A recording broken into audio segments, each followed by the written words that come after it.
মধ্যরাতে রণক্ষেত্র নীলক্ষেত, 7 কলেজ ও ঢাবি শিক্ষার্থীদের ধাওয়া পাল্টা ধাওয়া, ঢাকা অচলের ডাক কলেজ শিক্ষার্থীদের। রাজধানী থেকে সাবেক ত্রাণ প্রতিমন্ত্রী এনামুর রহমান গ্রেপ্তার, মামলার আসামি ও অবৈধ সম্পদ অর্জনের অভিযোগ। লাইসেন্সবিহীন অটোরিকশার দাপটে অতিষ্ঠ নগরবাসী, দ্রুত লাগাম না টানলে দুর্ঘটনার ঝুঁকি বাড়বে সড়কে।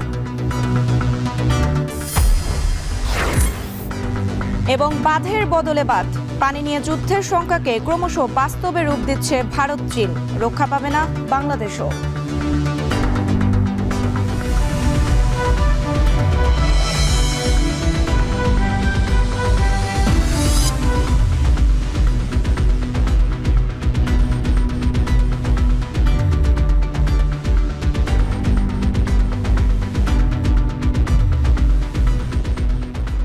স্বাগত এখন বাজারে, আপনাদের সাথে আছি আমি তানজিম শাফিন এবং আমি সুমাইয়া রাত্রি।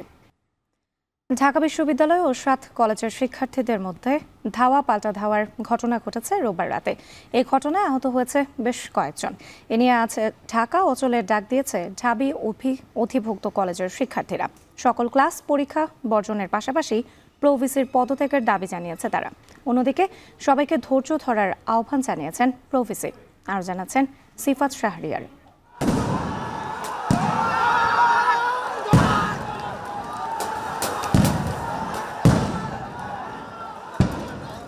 রোববার রাত 11টায় ঢাকা বিশ্ববিদ্যালয়ের মুক্তি ও গণতন্ত্র তোরণের সামনে হঠাৎ উত্তেজনা।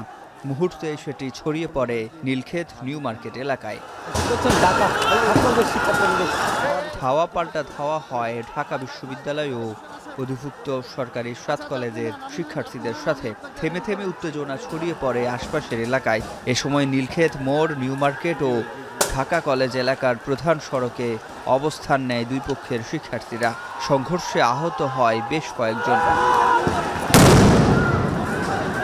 7 কলেজের শিক্ষার্থীদের দাবি, যৌক্তিক কর্মসূচিতে বাধা দিয়েছে ঢাকা বিশ্ববিদ্যালয়। অন্যদিকে ঢাবির শিক্ষার্থীরা বলছেন বহিরাগতরা বিশৃঙ্খলা সৃষ্টি করেছে ক্যাম্পাসে। রাত 11টার সময় আমাদের বিশ্ববিদ্যালয়ে আসছে, তারা নাকি প্রভিসির বাসভবন ঘেরাও করবে। এটা তো কোনো সভ্য মানুষের কাজ হইতে পারে না। মুক্তি ও গণতন্ত্র তোরণের সামনে আসার আগে আমরা প্রশাসনকে দেখেছিলাম সেখানে, কিন্তু দুই গ্রুপের মুখোমুখি সময় প্রশাসনের নীরব ভূমিকার কারণে আজকের এই অনাকাঙ্ক্ষিত ঘটনাটি।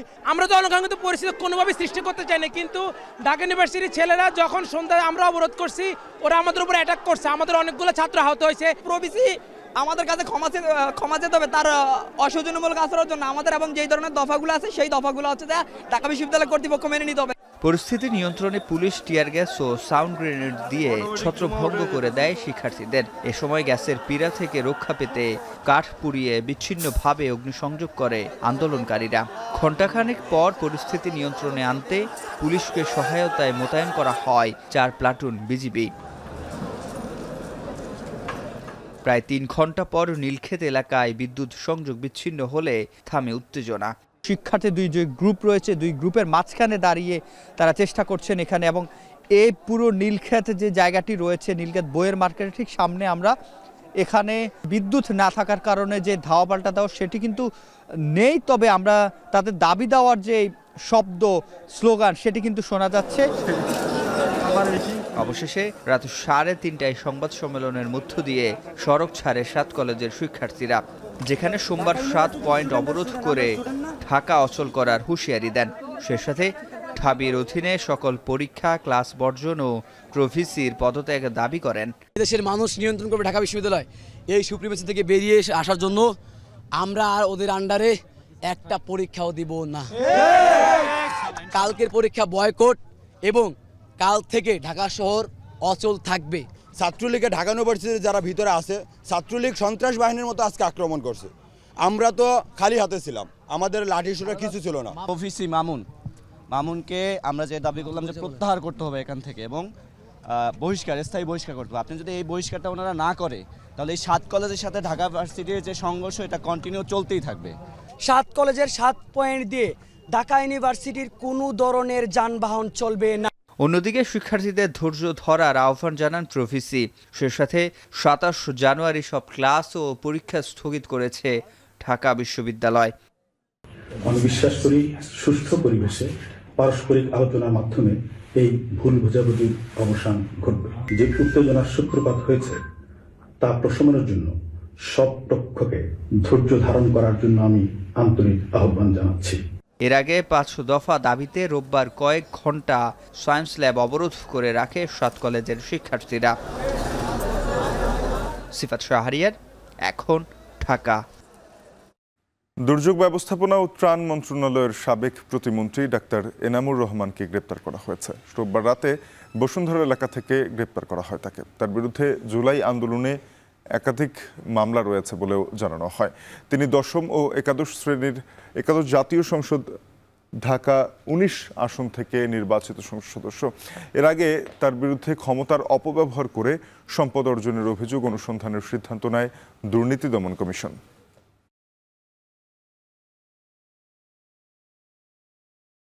রাজধানীর সড়কে বেপরোয়া হয়ে উঠেছে ব্যাটারি চালিত অটোরিকশা। 30 থেকে 40 কিলোমিটার গতিতে চলতে সক্ষম এই অটোরিকশা নগরীর সড়ককে অকার্যকর করে তুলছে, সৃষ্টি করছে যানজট। সব মিলিয়ে লাইসেন্সবিহীন এসব অবৈধ বাহনের দাপটে অতিষ্ঠ নগরবাসী। বিশেষজ্ঞরা বলছেন, দ্রুত লাগাম টানা না গেলে সড়কে দুর্ঘটনার ঝুঁকি আরও বাড়বে।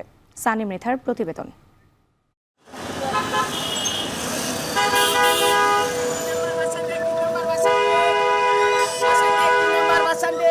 যেন মগের মুল্লুক,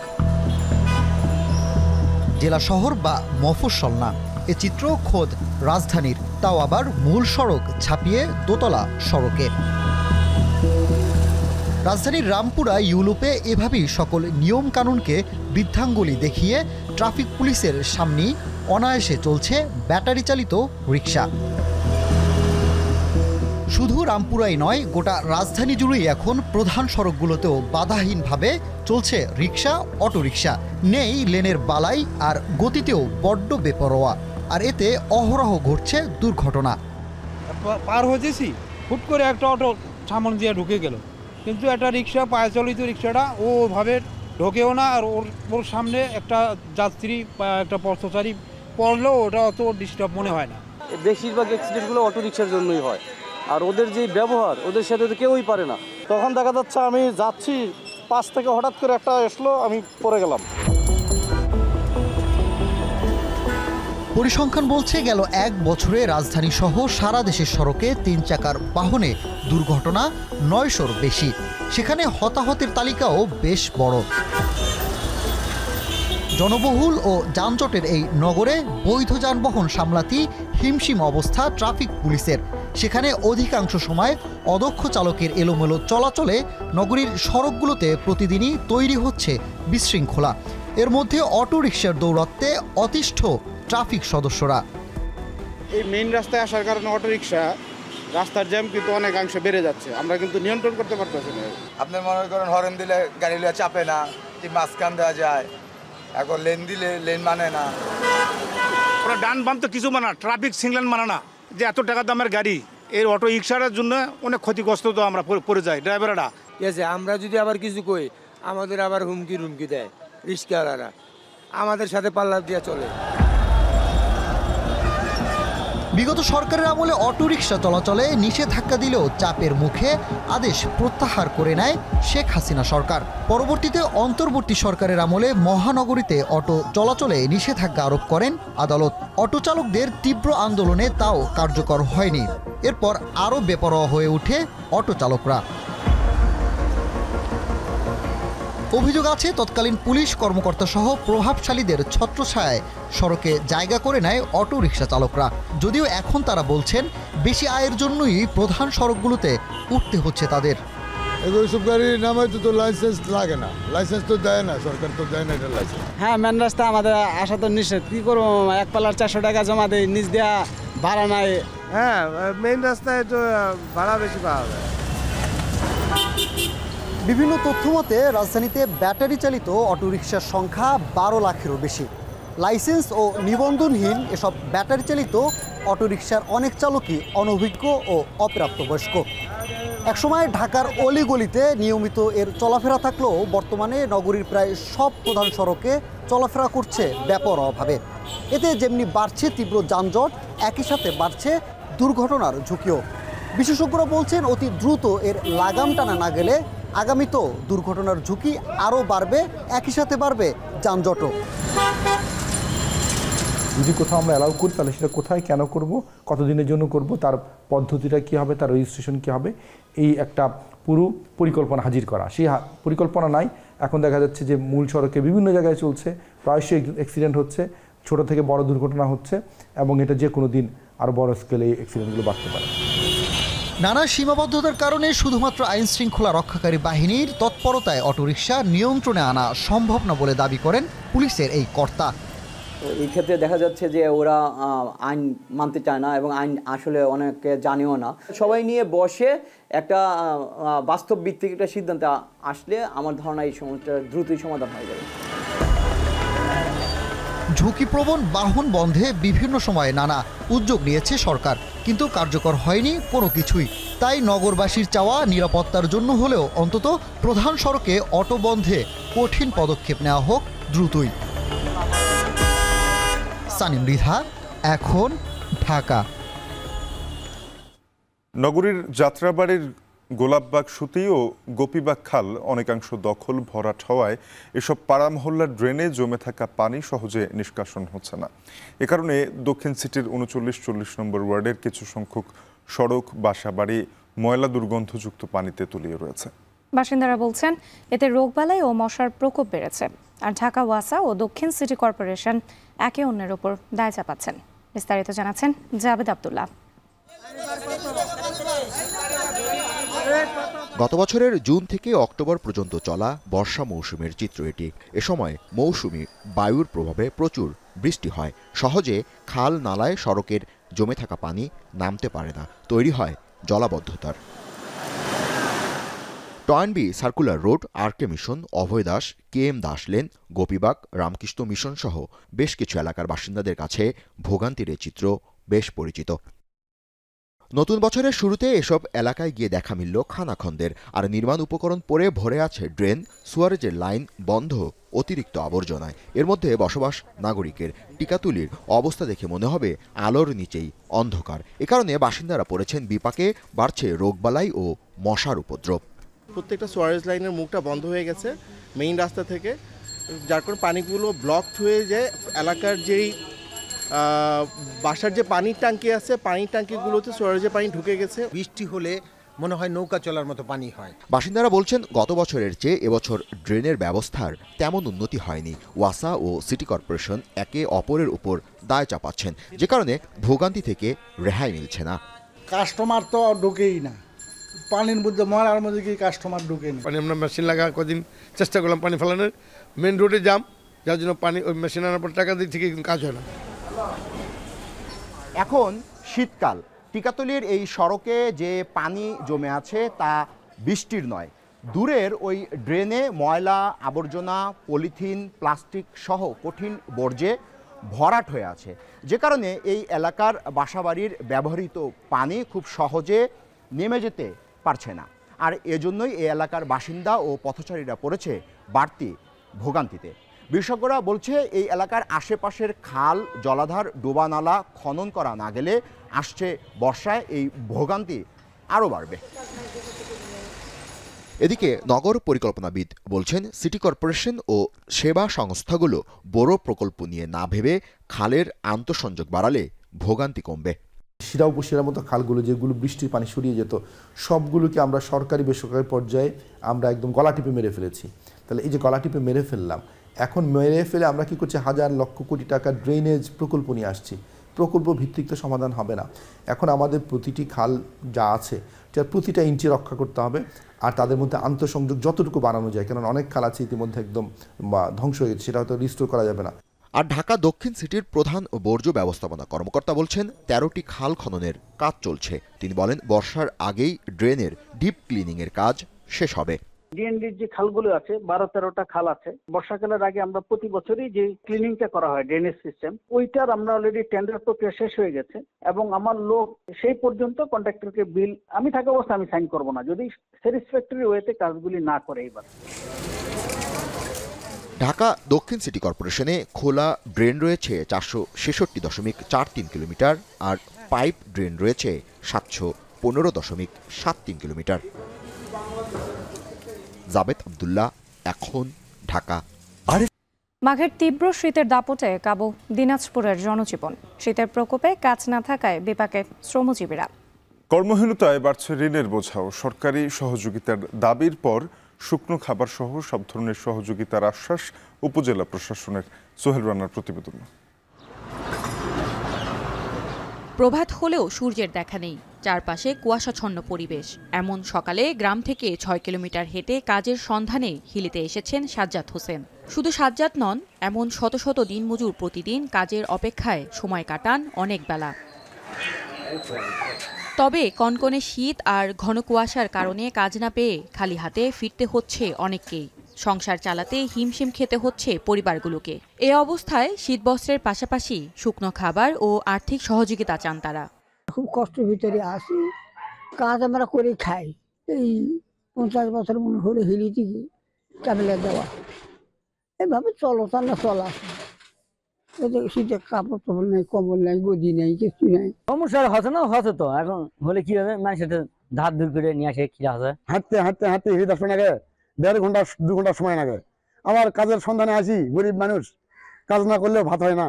শীতের জ্বালায় কাজ কোনোদিন হয় কোনোদিন হয় না, কাজ না করলেও চলে না, কাজ কর্ম করে খেতে হয়। উপজেলা প্রশাসন বলছে দিনমজুর ও নিম্ন আয়ের মানুষদের তালিকা করে সব ধরনের সহযোগিতা দেয়া হবে। কিছু মানুষ আছে যারা সমস্যার মধ্যে পড়েছে, সেক্ষেত্রে আমরা এই সহযোগিতাগুলো করে থাকি। দুস্থদের জন্য সমাজসেবা সমাজ কল্যাণ পরিষদ থেকে একটা সহযোগিতা দেওয়া হয়, সেটার বরাদ্দ শেষ হয়ে গিয়েছে। যদি বরাদ্দ আসে তখন আমরা তাদেরকে সহযোগিতা দেওয়ার চেষ্টা করব। সরকারি সহযোগিতা পেলে এই শীতের তীব্রতা থেকে দিনমজুর পরিবারগুলো কিছুটা রক্ষা পাবে, তাই দ্রুত পদক্ষেপের আশা তাদের। এখন হিলি। সপ্তাহের ব্যবধানে চড়া মুরগির বাজার। কেজিতে 30 টাকা বেড়েছে দেশি মুরগির দর। এছাড়া কেজি প্রতি 20 টাকা বাড়তি দামে বিক্রি হচ্ছে ব্রয়লার মুরগি। তবে ক্রেতাদের কিছুটা স্বস্তি মিলছে মাছের বাজারে। প্রকারভেদে কেজিতে দাম কমেছে 10 থেকে 20 টাকা। এ নিয়ে আরও জানাতে শেরপুর থেকে যুক্ত হচ্ছেন জাহিদুল খান সৌরভ। সৌরভ, মুরগির দাম বাড়ার কারণ কি? এ নিয়ে বিক্রেতারা কি বলছেন? সরবরাহ কম নাকি অন্য কোনো কারণ?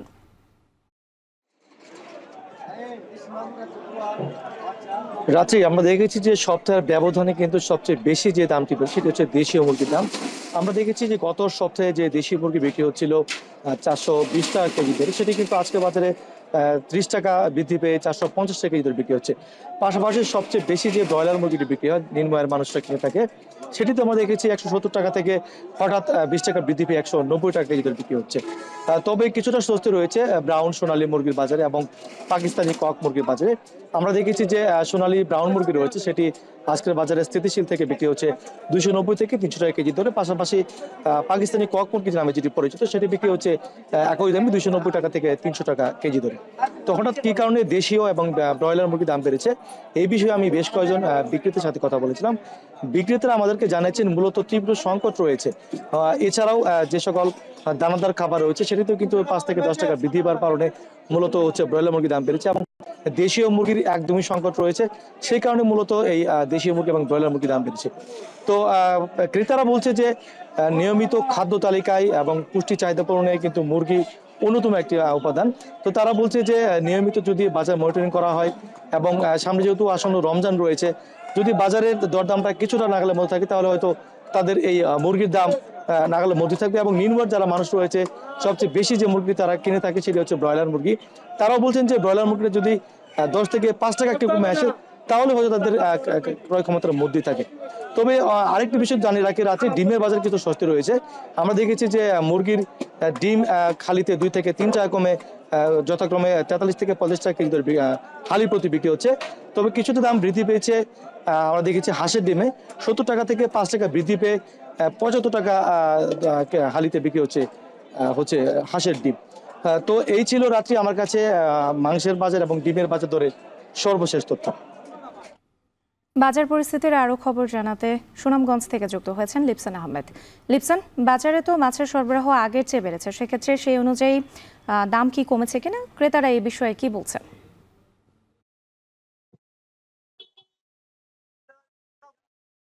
রাত্রি আমরা যদি বলি যে সুনামগঞ্জে কিন্তু ইতিমধ্যে মাছের দাম কমতে শুরু করেছে। তার কারণ হিসেবে যদি বলি আমরা যে গত বছরের যে এপ্রিলে যে বন্যা শুরু হয়েছিল তার মধ্যে কিন্তু 3 দফা বন্যায় সুনামগঞ্জে যে মাছের বাজারগুলো রয়েছিল সেখানে কিন্তু মাছের একটি সংকট তৈরি হয়েছে। কারণ সেই বন্যার পানিতে কিন্তু সুনামগঞ্জে 30,000 পুকুরের মধ্যে 1,500 পুকুর কিন্তু আসলে পুকুরের যে মাছ সেটা কিন্তু আসলে বানের জলে ভেসে গেছিল। তারপর থেকে কিন্তু সুনামগঞ্জের যে বাজারগুলো রয়েছে সেখানে মাছের সংকট দেখা দিয়েছিল, যার ফলে আমরা দেখেছিলাম এখানকার যে ব্যবসায়ীরা রয়েছেন তারা কিন্তু বিভিন্ন জায়গা থেকে কিন্তু গাড়ি পথেও মাছ নিয়ে এসেও কিন্তু আসলে এখানকার যে ক্রেতারা রয়েছেন তাদের আসলে তেমন একটি সরবরাহ করতে পারেনি। তবে আমরা দেখেছি বছরের শুরুতেই কিন্তু সুনামগঞ্জের মাছের সংকট কেটেছে। বিশেষ করে আমরা আজকে সকালে সুনামগঞ্জের বেশ কয়েকটি মাছের বাজার ঘুরে দেখেছি, আমরা পৌর শহরে কিচেন মার্কেটে ঘুরে দেখেছি, ষোলগড় এলাকা মাছের বাজার ঘুরে দেখেছি। সর্বশেষ আমরা কিন্তু ওয়াইজকাল এলাকায় সবচেয়ে বড় যে আড়তের বাজার রয়েছে সেখানে কিন্তু আমরা এসেছি। বিশেষ করে এখানে কিন্তু 10 থেকে 12টি আড়ত রয়েছে, যেখানে দেখতেই পাচ্ছেন যে আমার পিছনে কিন্তু গাড়ি পথে কিন্তু যশোর, রাজশাহী, কিশোরগঞ্জ থেকে কিন্তু আসলে এখানকার যে ব্যবসায়ীরা রয়েছেন অর্থাৎ আড়তদাররা রয়েছেন তারা কিন্তু মাছ নিয়ে আসছেন বাজারে। পাশাপাশি যদি বলি আমরা ইতিমধ্যে কিন্তু পুরো বাজার কিন্তু আসলে ক্রেতা সমাগমে কিন্তু আসলে মুখরিত। বিশেষ করে আমরা যদি মাছের দরদাম সম্পর্কে বলি, শুরুতেই কিন্তু এখানকার যে প্রান্তিক পর্যায়ে যে খুচরা ব্যবসায়ীরা রয়েছেন তারা কিন্তু আসলে বাজারে এসে কিন্তু আসলে যে আড়তদার ব্যবসায়ীরা রয়েছেন তাদের কাছ থেকে কিন্তু আসলে নিলামে কিন্তু মাছ কিনছেন। সর্বোচ্চ দর দাতাই কিন্তু আসলে মূলত যে দরদাতা যে আছেন তিনি কিন্তু আসলে মূলত এইখান থেকে মাছ কিনে কিন্তু সুনামগঞ্জের যে খুচরা বাজারে রয়েছে সেখানে কিন্তু আসলে নিয়ে যাচ্ছেন। তবে আমরা আজকে মাছের দরদাম সম্পর্কে যদি বলি, প্রতি কেজি কায়লা কিন্তু বিক্রি হচ্ছে 300 থেকে 350 টাকা। বোয়ালের কথা যদি বলি আমরা, সেটা কিন্তু 450 থেকে 550 টাকা কেজি ধরে বিক্রি করা হচ্ছে। পাশাপাশি অন্যান্য যে মাছ রয়েছে সেগুলোর দামও কিন্তু আসলে কমেছে। তবে ব্যবসায়ীরা যেটি বলছেন, যেহেতু মাছের সরবরাহ বেড়েছে সেই কিন্তু ক্ষেত্রে কিন্তু মাছের দাম কমেছে। পাশাপাশি ক্রেতারা যেটি বলছেন, যেহেতু মাছের দাম কমতে শুরু করেছে তাতে কিন্তু তাদের মধ্যে একটি স্বস্তি ফিরেছে। রাত্রি। কুমিল্লায় ধান সংকটে রাইস মিলগুলো থেকে কমে গেছে চালের সরবরাহ, ফলে খুচরা বাজারে চালের সংকটে দাম বাড়ছে। মিল মালিকরা বলছেন ধানের দাম বাড়তি, ফলে বাধ্য হয়ে অনেকেই বন্ধ রেখেছেন কারখানা। বিস্তারিত থাকছে খালিদ সাইফুল্লাহর রিপোর্টে, ছবি তুলেছেন কামরুল হাসান। আমনের ভরা মৌসুমে কুমিল্লার বুড়িচং এলাকায় আগে শ্রমিকের হাকডাক ছিল অর্ধশতাধিক রাইস মিলে, কিন্তু এবছর সে চিত্র পাল্টে গেছে। ধান সংগ্রহ করতে না পারায় বন্ধ হয়েছে অনেকগুলো মিল, বেকার হয়ে পড়েছেন হাজারের বেশি শ্রমিক। 24-এর ভয়াবহ বন্যার পর কুমিল্লা, ফেনী এবং লক্ষ্মীপুরে ধানের আবাদ ও উৎপাদন লক্ষ্যমাত্রা অর্জিত হয়নি। ফলে মিল মালিকরা বাড়তি দামে ধান কিনছেন সিলেট, হবিগঞ্জ সহ বিভিন্ন জেলা থেকে। মন প্রতি 1300 টাকা নির্ধারিত থাকলেও সেই দামে ধান পাচ্ছেন না মিল মালিকরা। চালের দাম কম, ধানের দাম বেশি, এই কারণে মালিক মিল চালাইতে পারতেছে না। আজকে 15 দিন মনে করেন এই মিল বন্ধ, কারণ একটা টায়ারে মনে করেন মাল ধানটা ভাঙলে আপনার প্রায় ঘাটতিটা 1 লক্ষ টাকার মতন আসে। তাহলে মাদন কারিগরের বেতন দিয়া পুষাইতে পারতেছে না ধানের কাইসিসের জন্য। 400 মনের মধ্যে আমরা 4-5 দিন ঘুরে এক ডার মিলাইতে আমরা খুব কষ্ট হয়ে যায়, আমরা চলতো আমরা খুব কষ্ট হয়ে যায়। চাহিদা মতো ধান সরবরাহ না হওয়ায় কুমিল্লার অর্ধশতাধিক মিল মালিকরা পড়েছেন বিপাকে। 800 মন কিংবা 400 মনের ড্রায়ারে ধান জোগাড় করতেই হিমশিম খেতে হচ্ছে তাদের। ফলশ্রুতিতে চালের বাজারে সৃষ্টি হচ্ছে অস্থিরতা। মিলগুলোতে 400, 800 ও 1200 মনের একাধিক ড্রায়ারে ধান প্রস্তুত করা হয়। সংকট থাকায় ড্রায়ারে চাহিদা মতো ধান দিতে পারছে না মিলগুলো। ধানটা সংগ্রহ করাই বড় কঠিন, কারণ দেশে ধান পাওয়া যাইতেছে না। একমাত্র হচ্ছে ধানের সংকটের কারণ আর ধানের বাজার বৃদ্ধির কারণে এই সমস্যাটা এখন আমরা দেখতেছি আর কি। এখন আমাদের মিল আপনার এই সপ্তাহে 2-3 দিন চলে না, এরকম অবস্থা আছে। আগস্টে নদী ভাঙন ও বন্যায় তলিয়ে যায় বিস্তীর্ণ ফসলের মাঠ। কুমিল্লায় প্রতি বছর লক্ষ্যমাত্রার থেকে বেশি ধান উৎপাদন হতো, কিন্তু চলতি বছরে প্রায় 32% জমি থেকে যায় অনাবাদি। ফেনীতে উৎপাদন লক্ষ্যমাত্রার 40% ধান উৎপাদন হয়েছে। রোপা আমনের যে আমাদের উৎপাদন লক্ষ্যমাত্রা ছিল, বন্যার কারণে আমাদের অনেক প্রায় 32% জমি কিন্তু চাষের আওতায় আসছে না। এই জন্য হয়তো আমাদের উৎপাদনের ক্ষেত্রে বা ধান সরবরাহের ক্ষেত্রে একটু ঘাটতি লক্ষ্য করা যাচ্ছে। প্রায় 27,000 হেক্টর জমিতে ইতিমধ্যে ধান চাষ করেছি। বিভিন্নভাবে এটা পোষানো হয়েছে, তারপরেও আমাদের এবারের যে উৎপাদন এটা আমাদের লক্ষ্যমাত্রার 40%। এখন কৃষক তো স্বাভাবিক কারণে ক্ষতিগ্রস্ত। খুচরা বাজারে মিনিকেট 85 টাকা, আটাশ 59 টাকা ও মোটা গুটি চাল 52 টাকা কেজি দরে বিক্রি হচ্ছে। সরবরাহ কম থাকায় বাড়ছে চালের দাম। খালেদ সাইফুল্লাহ, এখন কুমিল্লা। মোবাইল ফোনের দাপটে বরিশালে কদর কমেছে ফটো স্টুডিওর। একটা সময় ছিল যখন উৎসব পার্বণ কিংবা শখের বসে মানুষ স্টুডিওতে গিয়ে ছবি তুলতেন। কালের বিবর্তনে এখন তা অনেকাংশ কমেছে, যার ফলে স্টুডিও ব্যবসা ছেড়ে অনেকেই পেশা পরিবর্তন করতে বাধ্য হচ্ছেন। আমিনুল ইসলামের তোলা ছবিতে আরও জানাবেন অমিত হাসান। পেছনে পাহাড়, ঝর্ণা বা প্রাকৃতিক সৌন্দর্যের দৃশ্য। আলোকসজ্জিত স্টুডিওর এমন দৃশ্য এখন আর খুব একটা দেখা যায় না। সাদা কালো বক্স ক্যামেরায় তোলা হতো ছবি, যেখানে উৎসব পার্বণে দল বেঁধে হিড়িক পড়ত ছবি তোলার। বরিশাল নগরীর হাসপাতাল রোডের পুরাতন স্টুডিওগুলোর মধ্যে একটি প্যালেস স্টুডিও। প্রায় 50 বছরের পুরাতন এই স্টুডিওর বর্তমান মালিক শঙ্কর রায়। দোকানটি একসময় বেশ জমজমাট থাকলেও এখন কাটছে অলস সময়। আগে এক একটি দোকানে 5000 টাকার লেনদেন হতো, সেখানে এখন 500 টাকা আয় হয় না। মোবাইল ফোনের সঙ্গে লড়াই করে এখনো যেসব স্টুডিও টিকে আছে সেখানে মূলত অফিস, আদালত, শিক্ষা প্রতিষ্ঠান সহ বিভিন্ন কাজে ব্যবহারে পাসপোর্ট সাইজের ছবি তোলা হয়। অনেকে এ পেশা পরিবর্তন করতে বাধ্য হয়েছেন বলে জানান ব্যবসায়ীরা। ডিজিটাল হইয়া আমাদের একেবারে পুরা জিরোতে এসে গেছে। আমরা শুধু পাসপোর্ট ছবি তুলতে হয়। আগে আমাদের যখন ফিল্মের অবস্থা ছিল তখন 5000 টাকা দৈনিক হতো। মোবাইল ফোন বা অন্যান্য ডিভাইসের কারণে এবং অনলাইন বেসিক হয়ে যাওয়ার কারণে ফটোগ্রাফিটা একদম মৃতপ্রায়, এর আর এখন জৌলস নাই। প্রভাব পড়েছে নগরীর ফটো ল্যাবগুলোতেও। স্টুডিও কেন্দ্রিক ছবি তোলার প্রচলন কমায় কমেছে ছবি প্রিন্টের সংখ্যা। দোকানের পরিধি ও কর্মচারী কমাতে বাধ্য হচ্ছেন ব্যবসায়ীরা। আগে যেখানে প্রতিদিন 20,000 থেকে 30,000 টাকা লেনদেন হতো, তা নেমেছে 4 ভাগের 1 ভাগে। এখন তো আগ্রহটা নাই, এখন ছবি তুললে সাথে দেখতে পারতেছে, ল্যাপটপে রেখে দিতে পারতেছে, আর ফেসবুকে দিলে দুনিয়াবাসী সবাই দেখতেছে। এই জন্য প্রিন্টের আগ্রহ কমে গেছে। আগে তো ভালো 20-30 এরকম সেল হইতো, এখন তো 3000-4000 হইতে অনেক কষ্ট। সবচেয়ে বড় পরিবর্তন আসে গত 1.5 দশকে অ্যান্ড্রয়েড ফোনের বিস্তারে। পাল্টে গেছে ছবি তোলার ধরন। ফটো স্টুডিওগুলোর কদর কমলেও বেড়েছে পর্যটন স্পটে ফটোগ্রাফি। চাইলেই মোবাইল কিংবা ডিএসএলআর ক্যামেরায় ইচ্ছে মতো ছবি তোলা যায়, তাই স্টুডিওতে খুব একটা যাওয়ার প্রয়োজন পড়ে না। ডিজিটাল প্রযুক্তির কল্যাণে স্টুডিওর সংখ্যা কমে গেলেও বেড়েছে ছবি তোলার পরিমাণ। তৈরি হচ্ছে নতুন নতুন কর্মসংস্থান।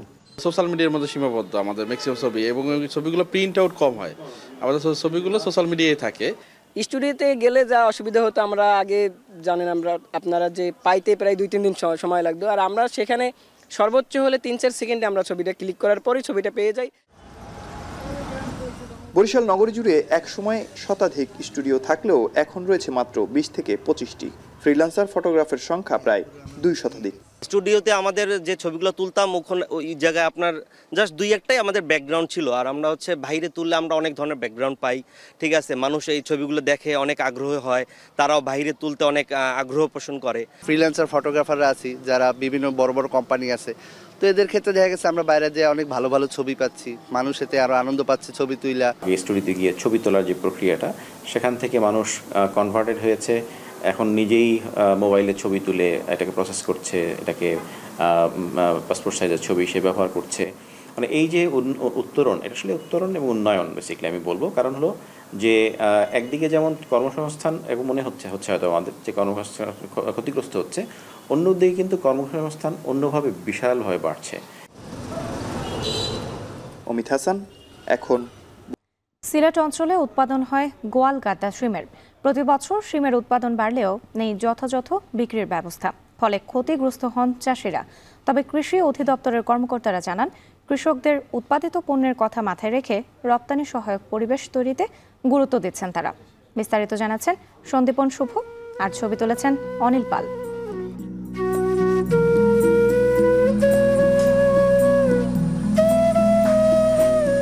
সিলেটের গোলাপগঞ্জের কৃষক আফতাবউদ্দিন প্রায় 14 বছর ধরে করেন গোয়ালগাদ্দা জাতের শিমের আবাদ। এই বছর চাষ করেছেন 2 বিঘা জমিতে, যেখান থেকে প্রায় 6 লাখ টাকার শিম বিক্রির আশা তার। ভালো ফলন পাওয়ায় জেলার অন্য কৃষকরাও আগ্রহী হচ্ছেন শিম চাষে। সাধারণ শিমের চেয়ে গোয়ালগাদ্দা শিম আকারেও বেশ বড়। দেশের সীমানা পেরিয়ে বিদেশেও রয়েছে এর চাহিদা। তবে রাজনৈতিক অস্থিরতা সহ নানা কারণে এবার কমেছে রপ্তানি। প্রথমে বেচছি 15-20 কেজি, মনে করো 150 টাকা কেজি। 150 টাকা তো আরম্ভ হয়েছে বিক্রি। মনে করো এবছরও আমার বিক্রি আইব 80-90 হাজার। এই শিম খেত করিয়া আমার বাচ্চান ফড়াইছি, মানুষও বানাইছি, ছেলে একটা বিদেশ দিছি। শিম খেত থাকি আমরা প্রচুর আল্লাহ আমারে দিছ। এদিকে সরবরাহ ভালো থাকলেও দেশের বাজারে কাঙ্ক্ষিত দাম পাচ্ছে না কৃষক। অন্য বছর তো 20 টাকা পর্যন্ত বিকছে, লাস্টে 15 টাকা, এখানে লাস্টে গিয়ে 15 টাকা পর্যন্ত থাকছে। এবার আর 10 টাকা 8 টাকা পর্যন্ত বিকছে। সব যা সবজি বার হয়ে গেছে, বারোনি কারণে উড়ি একবারে চলের হোক পাইকার হলে আইয়া হিটলারি করে 10, 12, 11 টাকা খোর। বরাবর আমি যে খেত করি যতটুক জায়গা আমি 2 লক্ষ টাকার বেশি, এবার মাত্র 80,000 টাকার বেচছি। কৃষি বিভাগ জানায় রপ্তানি প্রক্রিয়া জটিল হওয়ায় ক্ষতিগ্রস্ত হচ্ছেন কৃষক। তবে গোয়ালগাদ্দা শিম যাতে সহজে রপ্তানি করা যায় সেজন্য কাজ চলছে। কৃষকরা প্রতি বছর এখান থেকে অনেক উড়ি শিম যেটা রপ্তানি হইতো, বিভিন্নভাবে রপ্তানি হইতো, এই বছর রপ্তানি বন্ধ। প্রকৃত কৃষক সম্পূর্ণরূপে হতাশ। এই বছর কোনো কৃষক তার খরচ উঠাইতে পারছে না। যখন উৎপাদনটা বেড়ে যায়, বাজারে সাপ্লাইটা বেড়ে যায়, তখন দামটা একটু কমে যায়, তখন কৃষকরা কিছুটা ক্ষতিগ্রস্ত হয়। আমরা প্রচেষ্টা চালাচ্ছি, আমাদের কৃষি সম্প্রসারণ অধিদপ্তর এবং আমরা এগুলো প্রচেষ্টা চালাচ্ছি কীভাবে এই শিমটাকে বেশি করে বিদেশে রপ্তানি করতে পারি। এবছর সিলেট অঞ্চলে গোয়ালগাদ্দা শিমের চাষ হয়েছে মোট 600 হেক্টর জমিতে, যার বাজার দর প্রায় 100 কোটি টাকা।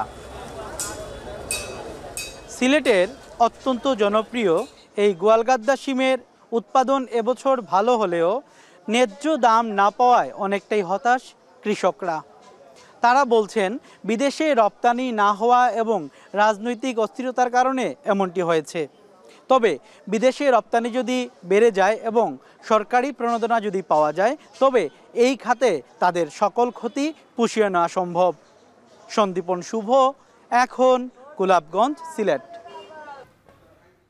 বাঁধের বদলে বাঁধ, এমন নীতিতে এগোতে গিয়ে পানি নিয়ে যুদ্ধের শঙ্কাকে বাস্তবে রূপ দিচ্ছে ভারত ও চীন। হিমালয়ের কোলঘেঁষা সিয়াং নদীতে পানি বিদ্যুৎ প্রকল্প নির্মাণ করছে ভারত। তিব্বতে প্রতিবেশী চীনের পরিকল্পিত বিশ্বের সবচেয়ে বড় বাঁধের বিরুদ্ধে রক্ষা কবচ হিসেবে নয়াদিল্লির এই পদক্ষেপ। ভারত ও চীনের আধিপত্যের লড়াইয়ে হুমকিতে বাংলাদেশের উপকূলীয় এলাকার কয়েক কোটি মানুষ। বিস্তারিত জানাচ্ছেন নুজহাত কামাল। ভারতের উত্তর পূর্বাঞ্চলে নির্মল পাহাড়ি এলাকার বুক চিরে বয়ে চলেছে সিয়াং নদী। ব্রহ্মপুত্রের উজানের এই অংশটি অরুণাচল প্রদেশের আদি নৃগোষ্ঠীর মানুষের কাছে ভীষণ পবিত্র। বংশ পরম্পরায় আদি কৃষকরা এ নদীর ওপর নির্ভরশীল কয়েকশো বছর ধরে। সিয়াং এর বুকে ভারতের বিশাল বাঁধ নির্মাণের পদক্ষেপে ঝুঁকিতে আদি নৃগোষ্ঠীর মানুষের জীবন জীবিকা। সিয়াং আপার মাল্টিপারপাস প্রজেক্টের সম্ভাব্য নির্মাণ ব্যয় $1,320 কোটি। 900 ঘনমিটার পানি ধারণ ক্ষমতা সম্পন্ন সিয়াং বাঁধের নির্মাণ কাজ শেষ হলে সেখান থেকে 11,000 মেগাওয়াট বিদ্যুৎ উৎপাদন করা সম্ভব হবে, যা ভারতের অন্য যে কোনো পানি বিদ্যুৎ প্রকল্পের চেয়ে বেশি। 2017 সালে প্রস্তাবিত প্রকল্পটির সম্ভাব্যতা যাচাইয়ের কাজ সম্প্রতি শুরু করেছে প্রশাসন, যা আতঙ্কিত করে তুলেছে স্থানীয়দের।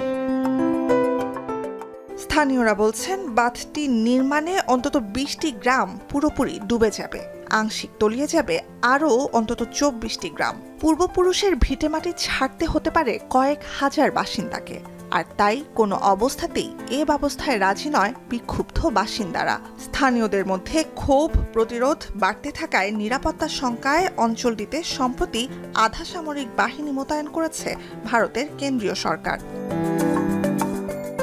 সীমান্তে দফায় দফায় রক্তক্ষয়ী সংঘাতের পাশাপাশি সাম্প্রতিক সময়ে পানি আর বিদ্যুৎ নিয়ে ভূ রাজনৈতিক প্রতিযোগিতায় লিপ্ত এশিয়ার দুই চিরবৈরী প্রতিবেশী ভারত আর চীন। এই প্রতিযোগিতার বলি হতে নারাজ সিয়াংয়ের উপকূলবর্তী মানুষ। সিয়াং নদীর উৎপত্তিস্থল তিব্বতে কৈলাস পর্বতের কাছে, যেখানে এই নদীটি পরিচিত ইয়ারলাং জাংবো নামে। এটি অরুণাচল দিয়ে ভারতে প্রবেশ করেছে আরও প্রশস্ত রূপে। ভারতের বড় অংশে ব্রহ্মপুত্র নামে পরিচিত নদীটি বাংলাদেশের ভেতর দিয়ে গিয়ে শেষ হয়েছে বঙ্গোপসাগরে। তিব্বত থেকে ভারতে প্রবেশের ঠিক আগের পয়েন্টে ইয়ারলাং জাংবোর ওপর বিশ্বের বৃহত্তম মেদং বাঁধ নির্মাণের উচ্চাভিলাষী প্রকল্পে চীন অনুমোদন দেয় গেল মাসে। যদিও এই সংক্রান্ত পরিকল্পনা 2020 সালে প্রথম প্রকাশ করে বেইজিং।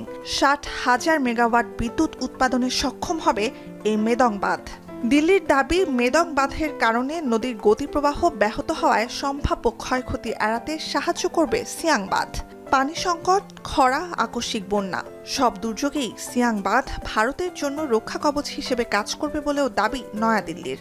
सियांग अपर मल्टीपर्पज प्रोजेक्ट, सो उस प्रोजेक्ट को लेके मैं अभी लोगों से चर्चा कर रहा हूं ताकि अपना जो वाटर सिक्योरिटी को हम लोग मेंटेन करके रख सकें और फ्यूचर में अगर चाइनीज लोग उनका वाटर बॉम्ब की तरह यूज़ करें तो उसको डिफेंड करने का एक मैकेनिज्म भी हम लोग तैयारी कर रहे हैं। যদিও বাস্তবতা হলো হিমালয়ের কোল ঘেঁষে 2টি মেগাবাঁধ প্রকল্পের কারণে উজাড় হতে পারে বিস্তীর্ণ অঞ্চলের জনজীবন। তাই জলবায়ু বিশেষজ্ঞ ও পরিবেশবিদদের হুঁশিয়ারি, হিমালয়ের পানির উৎসের ওপর ভারত আর চীনের আধিপত্যের লড়াইয়ের পরিণতি হতে পারে ভয়াবহ। ভারত তো বটেই, এমনকি ঝুঁকির মুখে পড়তে পারে বাংলাদেশের উপকূলবর্তী এলাকার কয়েক কোটি মানুষের অস্তিত্ব, জীবন ও জীবিকা। हमारा जो ब्रह्मपुत्र बोलो या अरुणाचल में जो सियांग बोलो, उसको काफ़ी सारा उसका जितने भी जो एरियाज है वहाँ पे पूरा इकोलॉजी पूरा चेंज हो जाएगा। ये एक बड़ा एक थ्रेट है। और साथ ही साथ अगर चाइना लोग इसको वाटर बॉम्ब की तरह यूज़ करें तो हमारा सियांग बेल्ट में जो आदि ट्राइब है सारा नष्ट खत्म हो जाएगा। असम में जितने भी है लाखों पॉपुलेशन को मतलब जान गंवा देगा। It will go till Bangladesh. 5,80,000 বর্গ কিলোমিটার আয়তনের ব্রহ্মপুত্র অববাহিকার মাত্র 8% পড়েছে বাংলাদেশে। তা সত্ত্বেও এশিয়ার 2 শীর্ষ অর্থনীতির দেশ চীন ও ভারতের পানি নিয়ে টানাপোড়েনের বলি হওয়ার ঝুঁকিতে বাংলাদেশি। দেশে বছরে মোট চাহিদার 65% বেশি পানি প্রত্যক্ষ বা পরোক্ষভাবে আসে ব্রহ্মপুত্র থেকে। বঙ্গোপসাগরে প্রবেশের ঠিক আগ পর্যন্ত নদীভিত্তিক গাঙ্গেয় বদ্বীপ অঞ্চলটির ওপর নির্ভরশীল বাংলাদেশের উপকূলবর্তী কোটি কোটি বাসিন্দার জীবন। নুজহাত কামাল, এখন বিশ্ব। শেষ করব এখন বাজার। যাওয়ার আগে শিরোনামগুলো আরও একবার।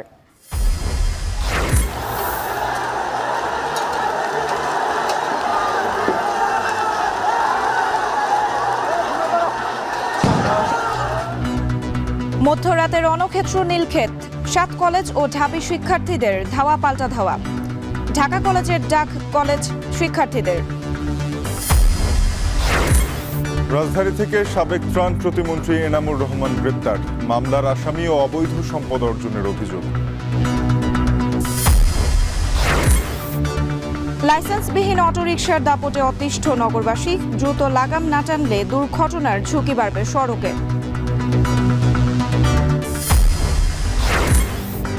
বাঁধের বদলে বাঁধ, পানি নিয়ে যুদ্ধের শঙ্কাকে ক্রমশ বাস্তবে রূপ দিচ্ছে ভারত চীন, রক্ষা পাবে না বাংলাদেশও।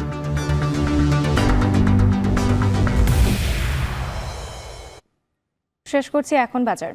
এখন টেলিভিশন ওয়েবসাইটে দেখতে ভিজিট করুন www.ekon.tv। এছাড়া যুক্ত থাকুন আমাদের ফেসবুকে facebook.com/tv.ekon এবং ইউটিউবে দেখতে ভিজিট করুন youtube.com/c/ekontv।